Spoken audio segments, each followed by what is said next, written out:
Seramai 226 warga asing diperiksa dalam operasi penguatkuasaan bersepadu di sebuah premis di Petaling Jaya yang disyaki mempunyai kaitan dengan ajaran Syiah pada Khamis lalu. Operasi diketuai Jabatan Agama Islam Selangor JAIS bersama 5 agensi lain hasil maklumat awam membabitkan pemeriksaan di sebuah premis di Jalan PJS 9 Palang 1A, Pusat Perdagangan Lagun Perdana kira-kira jam 9.34 malam.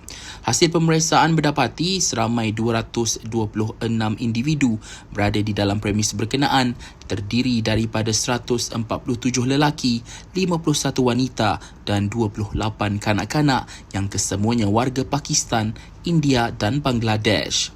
JAIS memaklumkan tindakan itu dijalankan mengikut enakmen Jenayah Syariah Selangor 1995 melibatkan siasatan di bawah Seksyen 12(C) berkaitan menghina pihak berkuasa agama, Seksyen 13 berhubung penyebaran pendapat yang bertentangan dengan fatwa serta Seksyen 16 berkaitan penerbitan yang bertentangan dengan hukum syarak.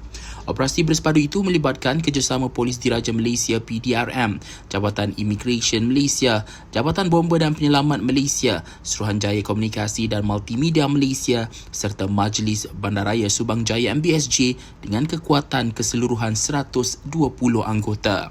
Dalam operasi sama, MBSJ turut mengeluarkan notis di bawah subseksyen 72(1)(a) dan (c) Akta Jalan, Parit dan Bangunan 1974 Akta 133 susulan beberapa ketidakpatuhan berkaitan pembinaan serta pengubahsuaian bangunan tanpa kelulusan pihak berkuasa tempatan. JAIS menegaskan pihaknya akan terus mempergiat usaha mempanteras dan mengekang penyebaran ajaran Syiah di Selangor selain menasihatkan umat Islam tidak terlibat dengan sebarang aktiviti berkaitan.